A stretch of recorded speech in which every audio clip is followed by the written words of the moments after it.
എന്താ നിനക്കൊരെണ്ണം തുടങ്ങി കൂടെ? തുടങ്ങണമെന്നുണ്ട് ചേച്ചി, പക്ഷേ എനിക്ക് മറ്റേ സബ്സ്ക്രൈബ് ഈ സാധനം കിട്ടുന്നു. ഞങ്ങൾ ഇറങ്ങാൻ നിൽക്കുകയായിരുന്നു, അപ്പോഴാ സെറീനെ വിളിച്ച് പറഞ്ഞു ടീച്ചർ വരുന്നുണ്ടെന്ന്. എങ്ങോട്ട്?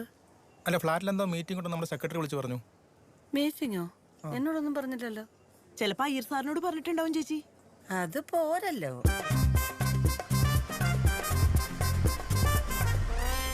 അതുപോലെ തന്നെ നമുക്കൊരു ഫുഡ് കൾച്ചർ ഡെവലപ്പ് ചെയ്തെടുക്കണം. നമ്മളെ സംസ്കാരം തന്നെ അങ്ങ് നശിച്ചുകൊണ്ടിരിക്കുക. നമ്മുടെ ആഹാര രീതി, വസ്ത്രവിധാരണം എല്ലാം. ഒരു പട്ടാളക്കാരനെന്ന നിലയിൽ ഐ സപ്പോർട്ട് ഇറ്റ്. നമ്മുടെ പുതിയ തലമുറ മന്തി കുന്തി എന്നൊക്കെ പറഞ്ഞ് വലിച്ചു വാരി തിന്നുകല്ലേ. അത് തന്നെ. നമ്മുടെ തനത് ഭക്ഷണമായിട്ടുള്ള കപ്പയും ചമ്മന്തിയും വിസ്മൃതിയിലായി. അല്ലേ തങ്കം? കപ്പ ഗ്യാസാ സാറേ. കപ്പ ഗ്യാസ് ആണെങ്കിൽ വേണ്ട ഉരുളക്കിഴങ്ങാകാവല്ലോ. അത് ഡബിൾ ഗ്യാസാ. അയ്യർ സാർ എന്താ ഒന്നും പറയാത്ത?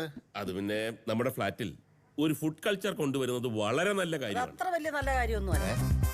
തൽക്കാലം നിങ്ങളെ ഫുഡ് കൾച്ചർ ഒന്ന് മാറ്റി പിടിക്കും. ഭക്ഷണ സ്വാതന്ത്ര്യം എല്ലാ മനുഷ്യർക്കും ഉണ്ട്. ഇപ്പൊ എനിക്ക് ഷമീറിന്റെ കടയിൽ നിന്ന് ഒരു ചിക്കൻ പൊരിച്ചത് വാങ്ങിച്ച് കഴിക്കണമെങ്കിൽ നിങ്ങളുടെ പെർമിഷൻ വാങ്ങിക്കണോ, അതോ ഞാൻ അവിടെ പോയാൽ കഴിക്കാവുള്ളൂ? വിഷമില്ലാത്തതും വൃത്തിയുള്ളതുമായ ഭക്ഷണം കഴിക്കണം എന്നൊരു ജാഗ്രതാ നിർദ്ദേശം കൊടുക്കുന്നത് എന്തുകൊണ്ടും നന്നായിരിക്കും. എന്താ? ഇനി അജണ്ടയിലെ അടുത്ത ഭാഗം എന്താണാവും? പൂന്തോട്ടം. അതവിടെ നിക്കട്ടെ.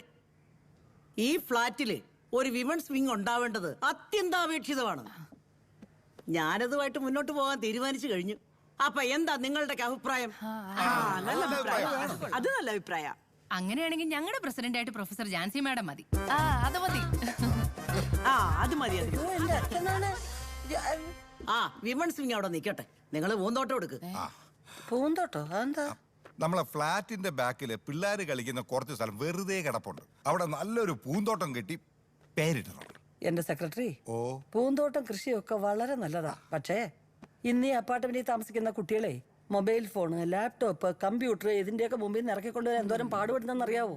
അതിന്റെ ഇടയ്ക്ക് ആകപ്പാടെ കളിക്കാൻ കിട്ടുന്ന കുറച്ചൊരു സമയം, കായികമായിട്ടുള്ള ഒരു വ്യായാമം, അതും ഇല്ലാതാക്കാനുള്ള ശ്രമമാണോ?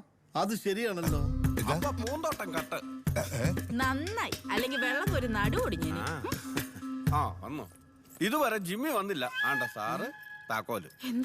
അല്ല, സാറ് വന്നില്ല, ജിമ്മി താക്കോലും എന്ന് പറഞ്ഞതാ. ഞങ്ങള് പാർക്കിന് നല്ലൊരു പേരും കണ്ടുവച്ചിട്ടുണ്ട്. Chhatrapati Shivaji national park. National പാർക്കോ? ഈ നാഷണൽ വിട്ടൊരു കളിയില്ലല്ലേ? എല്ലാവർക്കും ഇഷ്ടമുള്ള ഒരു പേരല്ലേ, അവരത് ഇട്ടോട്ടെ. നിനക്ക് എന്തിന്റെ കേടാ? എല്ലാത്തിനും കയറി അങ്ങ് തർക്കിച്ചോണം. പ്രൊഫസർ ജാൻസി റാണി, താങ്കളൊരു ചരിത്ര അധ്യാപികയല്ലേ? ചരിത്ര പുരുഷൻ ശിവജിയെ കുറിച്ച് ഇവിടെ ഒരു പാർക്ക് വരുന്നതിൽ എന്താ ഇത്ര പ്രശ്നം? ദേശീയവാദി